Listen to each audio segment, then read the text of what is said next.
আসসালামু আলাইকুম ওয়া রাহমাতুল্লাহি ওয়া বারাকাতুহু। আলহামদুলিল্লাহি রাব্বিল আলামিন।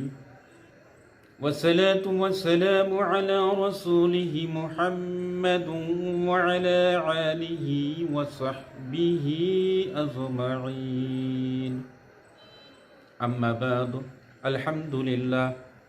সংক্ষিপ্ত আলোচনায় এখন আমরা জানব নবুয়তের 13তম বছরের প্রথম মসজিদ নির্মাণ, প্রথম জুমা নামাজ আদায় এবং পৃথিবীর শ্রেষ্ঠ 3 মসজিদের অন্যতম মসজিদ মদিনায় আগমনের পর মসজিদে নববী নির্মাণের সংক্ষিপ্ত কাহিনী। ইসলামের প্রথম মসজিদ মসজিদে কুবা। মুজাহিদদের কঠিন যাত্রা পথ শেষে যখন রাসূলুল্লাহ সাল্লাল্লাহু আলাইহি ওয়াসাল্লাম কুবায় পৌঁছান, তখন লোকেরা আনন্দ উল্লাসে ভরে ওঠে। সেখানে 4 মতান্তরে 14 দিন অবস্থান করেন এবং ইসলামের প্রথম মসজিদ মসজিদে কুবা নির্মাণ করেন। আল্লাহর আদেশে ও তাকওয়ার ভিত্তিতে প্রথম মসজিদ নবীজি সাল্লাল্লাহু আলাইহি ওয়াসাল্লাম নিজ হাতে ইট বহন করেছেন। সাহাবীরা উচ্ছ্বাসে তার সাথে কাজ করেছেন। বনি সালিম গোত্রে প্রথম জুমা।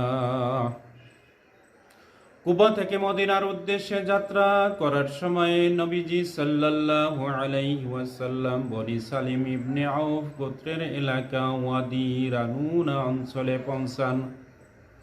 সেখানে মুসলমানেরা উচ্ছ্বাসে রাসূলুল্লাহ সাল্লাল্লাহু আলাইহি ওয়াসাল্লামকে আমন্ত্রণ জানায়। ওই দিন জুমার দিন ছিল এবং সেখানে তিনি প্রথমবারের মতো আনুষ্ঠানিকভাবে জুম্মার নামাজ আদায় করেন।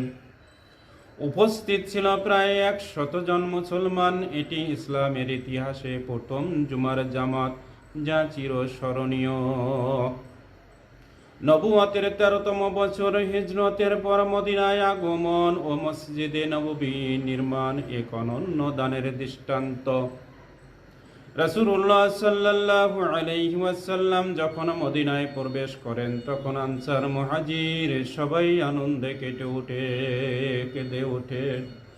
পথে পথে আজ স্লোগান, নাস্তাউ আলাইনা, স্বাগত সঙ্গীতে গোটা শহর উজ্জ্বল হয়ে ওঠে। প্রত্যেক চাইতো নবীজি সাল্লাল্লাহু আলাইহি ওয়াসাল্লাম যেন তাদের ঘরে ওঠেন।